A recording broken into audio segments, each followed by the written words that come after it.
குளு குளுன்னு காத்து வீசுது. உங்கள் சத்யாவில் குளு குளு AC offer. Sathya. Mega TV நேயர்களுக்கு அன்பு வணக்கம். மகளிர் நலம், பெண்களுக்கான பல பிரச்சனைகளை பற்றி பார்த்துட்ருக்கோம். இன்று நேயர்கள் தங்கள் சந்தேகங்களை கடிதம் மூலமாக, இமெயில் மூலமாக, யூடியூப் மூலமாக எழுதியிருக்காங்க. நேயர்களின் சந்தேகங்களுக்கான விளக்கங்களை இந்த நிகழ்ச்சியில் பார்க்கலாம். முதலாக சுதா என்ற நேயர் எழுதியிருக்கிறாங்க. டாக்டர், என்னுடைய ப்ரெக்னென்சி ஃபஸ்ட் ப்ரெக்னென்சி முதல் ஸ்கேன் 40 டேஸில் பார்த்தோம். அப்பொழுது ட்வின்ஸ் என்று சொன்னாங்க. திரும்ப 2 வீக்ஸில் ஸ்கேனுக்கு வர சொன்னாங்க. 2 வீக்ஸ்க்கு அப்புறம் பார்க்கும்போது 2 பேபிஸ் இருக்குது, ஹார்ட் பீட் இருக்குதுன்னு சொன்னாங்க. மறுபடியும் எங்களுக்கு ஒரு 9 to 10 வீக்ஸில் ஒரு ஸ்கேன் ரிப்பீட் பண்ண சொன்னாங்க. நான் 9 வீக்ஸில் ஸ்லைட்டாக ஒரு ஸ்பாட்டிங் இருந்ததுன்னு போகும்பொழுது ஒரு பேபி ஹார்ட் பீட் இருந்தது, ஒரு பேபி ஹார்ட் பீட் இல்லை. டாக்டர், இப்படி இருந்தால் என்ன ஆகும்? என்னோடய ப்ரெக்னென்சி சேஃபாக இருக்குமா? இருக்கிற ப்ரெக்னென்சி நார்மலாக இருக்குமா? டாக்டர், உங்களுக்கு பயப்பட வேண்டியதில்லைன்னு சொன்னாங்க. But I want your suggestion. Sudha, நீங்கள் சொன்னது ஒரு baby still miscarriage, another baby normal. So இந்த மாதிரி இருக்க கண்டிஷனில் அதுவும் 9 வீக்ஸில் இந்த மாதிரி ஒரு பேபியோட ஹார்ட் பீட் இல்லாமல் ஸ்டாப் ஆகிடுச்சு. இதை பற்றி கவலைப்பட வேண்டிய அவசியமே இல்லை. பொதுவாக ட்வின் ப்ரெக்னென்சியில் இதெல்லாம் ரொம்ப காமன். இந்த மாதிரி வேனிஷிங் ட்வின் சொல்லுவோம், டிஸப்பியரிங் ட்வின் சொல்லுவோம், இதெல்லாம் ரொம்ப காமன். ஸோ இந்த மாதிரியான பெண்களுக்கு பொதுவாக நீங்கள் பயப்பட வேண்டிய அவசியமே இல்லை. இந்த கருவின் இழப்பு அடுத்த கருவை பாதிக்காது. பொதுவாக டிசிடிஏ ட்வின் சொல்லுவோம், டைகோரியானிக் டை ஆம்னியோட்டிக். அதாவது 2 முட்டை 2 கருவிலேருந்து உருவான ஒரு குழந்தை, 2 குழந்தையாக இருந்து 1 ஹார்ட் பீட் இல்லைன்னா அடுத்தது வளரும். ஏன்னா இதனோட நஞ்சு தனியாக இருக்குது, இதனோட ரத்த ஓட்டம் தனியாக இருக்குது. ஸோ இந்த கருவானது எந்தவித பாதிப்பும் இல்லாமல் வளரும். நிறைய பேருக்கு பிரச்சனை, அந்த பேபி டெத்தான மாதிரி இந்த மாதிரி ஆயிருமான்னு கேட்பாங்க. இது ஆனதுனால இந்த கரு பாதிக்காது. பொதுவாக இந்த மாதிரி பாதிக்கும்போது உள்ள பய உணர்வுகள் இருக்கும் ஒரு தாய்கிட்ட. ஏன்னா மறுபடியும் நம்ம குழந்தை இன்னொரு குழந்தைக்கு நல்லா ஆயிருமோ, இல்லை இந்த குழந்தை இந்த மாதிரி இருக்கிறனால இது வளர்ச்சி பாதிக்குமானா அப்படி கிடையாது. பொதுவாக இந்த வளர்ச்சி வளரும் பொழுது அது தானாக சுருங்கிடும். அது கொஞ்ச நாள் ஆனோன்னு அப்படியே சுருங்கிடும். அது எந்த விதத்துலேயும் பிரச்சனைகள் வராது. இது நீங்கள் இன்றைக்கி ஃபஸ்ட்டு ப்ரெக்னென்சி 9 வீக்ஸில் சொல்கிறீங்க. பல நேரங்களில் 19 வீக்ஸில் நாங்கள் பார்த்துருக்கோம். 2 பேபியாக இருந்து ஒரு பேபி ஆகும். கிட்டத்தட்ட 27-28 வாரத்தில் கூட பார்த்துருக்கோம். ஸோ ஒவ்வொரு காலகட்டத்துலேயுமே இதில் முக்கியமான பிரச்சனை என்னென்னா, அந்த நஞ்சிலிருந்து வருகிற சில விதமான டாக்ஸின்ஸ் அதுதான் பல காம்ப்ளிகேஷன்ஸை உருவாக்கும். குறிப்பாக ப்ளீடிங் வரும், யூட்ரஸ் அப்பப்போ ப்ளீடிங் இருக்கும். பல நேரங்களில் இந்த ப்ளீடிங் தான் பிரச்சனையே தவிர வேறு எந்த பிரச்சனையும் வராது. இதற்கு முக்கியமான தேவை கொஞ்சம் க்ளோஸ் மானிட்டரிங். தேவைன்னா அதுக்கான ப்ரொஜெஸ்ட்ரான் இன்ஜெக்ஷன்ஸ், வளர்ச்சிக்கான விஷயங்கள். ஏன் அந்த கருவுக்கு அந்த மாதிரி ஆனது என்பது பல நேரங்களில் சுகர் இருக்கலாம், ஒரு தைராய்டு இருக்கலாம். அப்படி இருந்தால் ஒரு குழந்தை வரும், ஒரு குழந்தை மிஸ்கேரேஜ் ஆகலாம். ஸோ இந்த பிரச்சனை வந்தால் கவலைப்பட வேண்டிய அவசியமே இல்லை. இந்த ஹார்ட் பீட் இல்லாத குழந்தையோட சாக் அப்படியே சுருங்கிரும். அடுத்த ப்ரெக்னென்சி நன்றாக வளரும். இதை பற்றி கவலைப்பட வேண்டிய அவசியம் இல்லை. ஆனால் இதுவே ஒரு 5 மாதம் 6 மாதம் ரெட்டை குழந்தை இருந்து ஒன்று குறைவானா பல நேரத்தில் அதிலிருந்து வெளியாகிற சில டாக்ஸின்ஸ், டிஐசினா டிசிமினேட்டட் இன்ட்ராவாஸ்குலர் கோஆகுலேஷன் சொல்லுவோம், அந்த ப்ராசஸை உருவாக்கி சில அந்த நஞ்சிலேருந்து வருகிற சில டாக்ஸின்ஸ் அதை ரிலீஸ் பண்ணி அதனால் உடல் ரீதியான பிரச்சனையும் இந்த கரு வளர்ச்சியும் பாதிப்பாகலாம். ஸோ இது பொதுவாக 5 மாதத்துக்கு மேலே தான். அப்படிப்பட்ட குழந்தையாக இருந்தால் கண்டிப்பாக இதுக்கு நாங்கள் ஒரு கிளாட்டிங் ஃபேக்டர்ஸ் மானிட்டர் பண்ணுவோம். மானிட்டர் பண்ணும்பொழுது கண்டிப்பாக ஒரு குழந்தைக்கு பிரச்சனை இருந்தாலும் அடுத்த குழந்தை ஆரோக்கியமாக வளர்ந்து நிறை மாதத்தில் வருவதற்கு வாய்ப்புகள் அதிகமாகவே உண்டு. இந்த மாதிரியான வருகிற தம்பதியினர் எண்ணிக்கையும் அதிகம். இதை பற்றி கவலைப்பட வேண்டிய அவசியம் இல்லை. முறையாக பரிசோதிக்கணும். இந்த நார்மல் குழந்தைய அதுக்கு எந்த பிரச்சனையும் வராத அளவில் பாதுகாக்கணும். இந்த குழந்தைக்கு போகிற ரத்த ஓட்டம் இல்லாத நிலை இருந்தால் அது என்ன பிரச்சனை, என்ன விஷயம் என்பதை தெளிவாக பார்க்கணும்.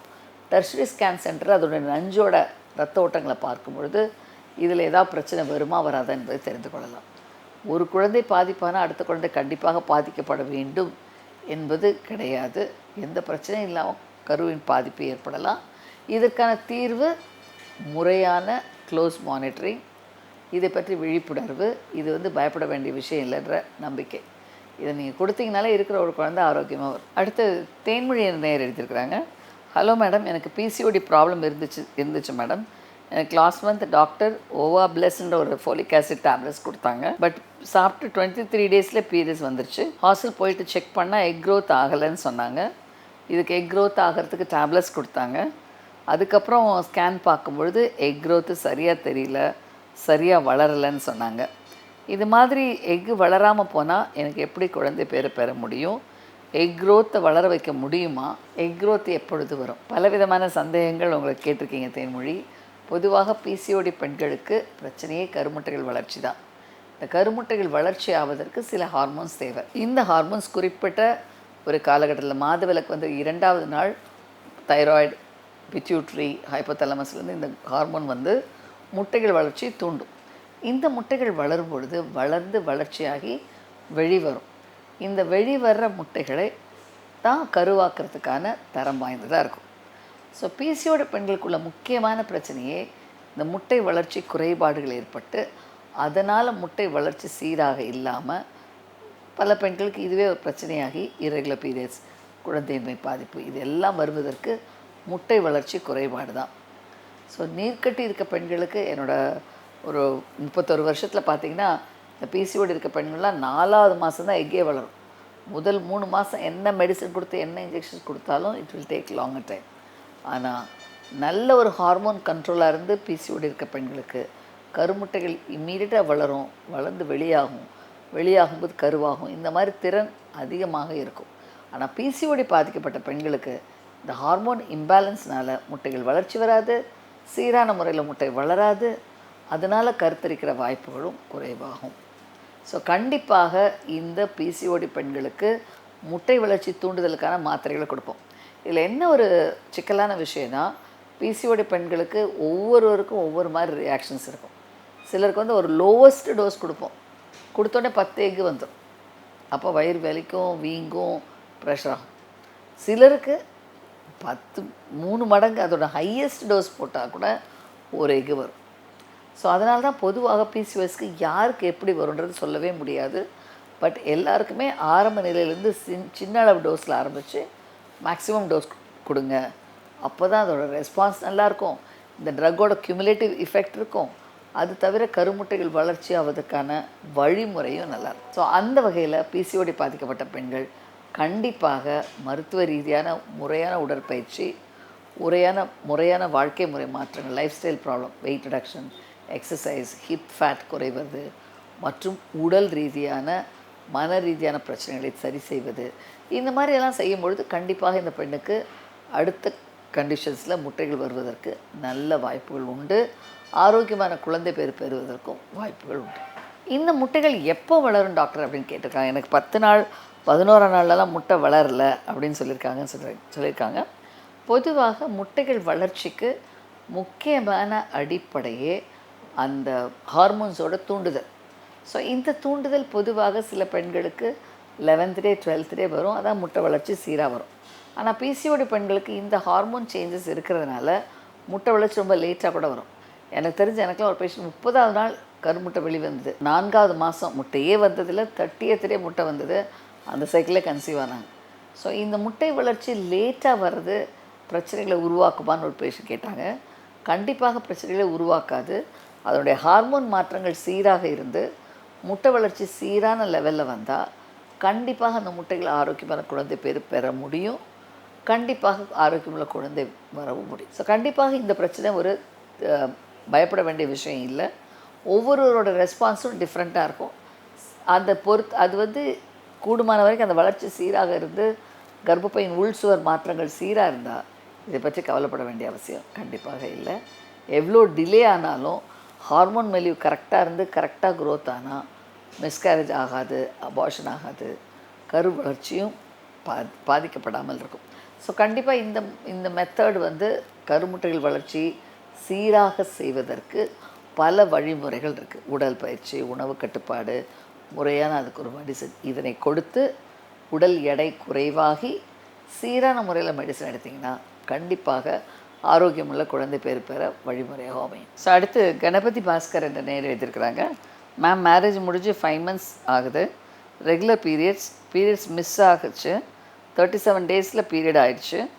ஆனால் மில்கி ஒயிட் டிஸ்சார்ஜ் ஸ்டாப் ஆகலை. ஸ்கேன் பார்த்தோம், ப்ரெக்னென்ட் இல்லைன்னு சொன்னாங்க. ஹெமராஜிக் சிஸ்ட்னு சொன்னாங்க மேடம். அந்த ஸ்கேனில் சைஸ் தெரிந்தது. சரியாயிடுமா சொல்லுங்கள். பட் மில்கி ஒயிட் டிஸ்சார்ஜ் இன்னும் ஸ்டாப் ஆகலை. உறவு வைத்து கொள்ளலாமா? உறவு வைத்து கொள்ளும்போது ஸ்பெர்ம் லீக் ஆகுது. இதற்கு என்ன செய்வது? விளக்கம் தேவை.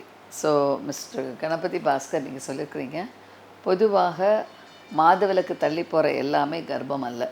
37 நாளில் ப்ரெக்னென்சி நெகட்டிவ், ஸ்கேன் பார்த்தீங்க நெகட்டிவ்னால் இது டிலேடு பீரியட்ஸ்.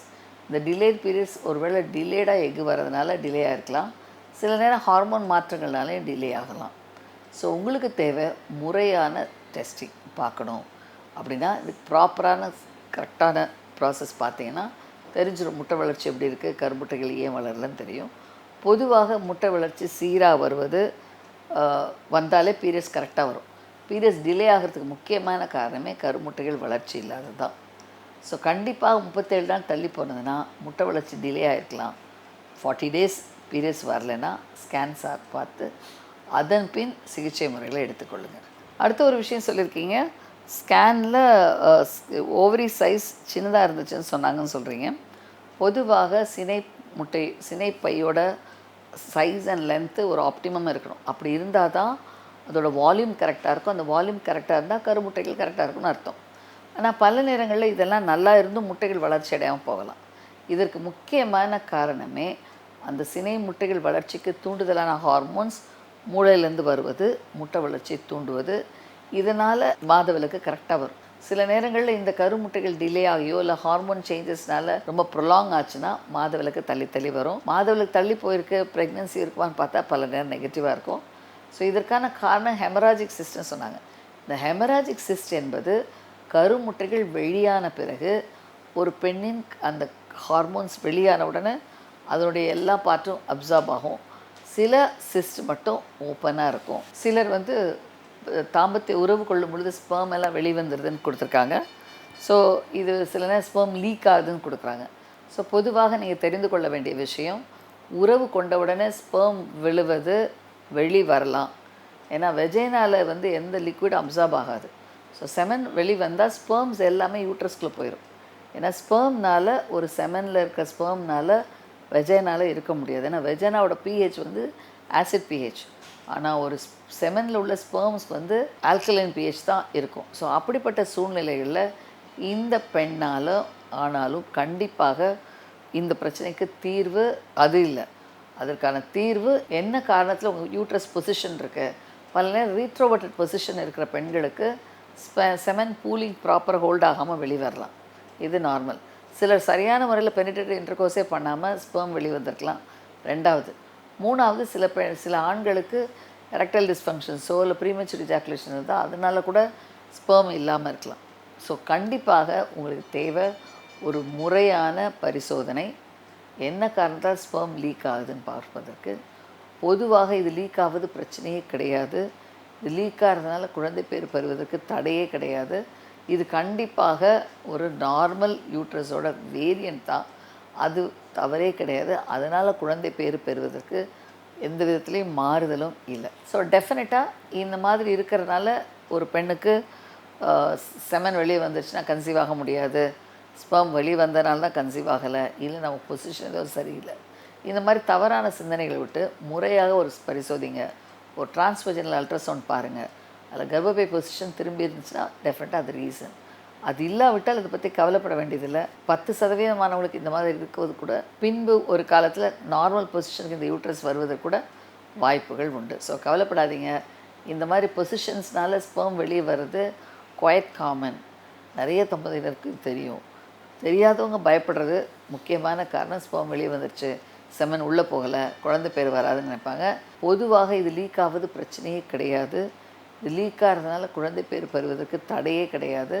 இது கண்டிப்பாக ஒரு நார்மல் யூட்ரஸோட வேரியன்ட் தான். அது தவறே கிடையாது. அதனால் குழந்தை பேர் பெறுவதற்கு எந்த விதத்துலேயும் மாறுதலும் இல்லை. நேயர்களே, உங்கள் பிரச்சனைகள், சந்தேகங்கள் எதுவானாலும் எழுதுங்கள். மகளிர் நலம் மெகா டிவி. உங்கள் கேள்விக்கான விடைகளை வருகிற நிகழ்ச்சியில் காணலாம். இந்த நிகழ்ச்சியின் முடிவில் ஒரு தொலைபேசி எண் வரும். அதற்கு உங்கள் சந்தேகங்களை கடிதம் மூலமாகவும் இமெயில் மூலமாகவும் தொடர்பு கொண்டு விளக்கங்களை பெற்றுக்கொள்ளலாம். பாலியல் பிரச்சனைகளுக்கு தொடர்பு கொள்ள வேண்டிய எண் 9841266666. பெண்களுக்கான பிரச்சனைகளுக்கு 9500011696 தொடர்பு கொள்ளவும். குளு குளுன்னு காத்து வீசுது. உங்கள் சத்யாவில் குளு குளு ஏசி ஆஃபர். உங்கள் சத்யா.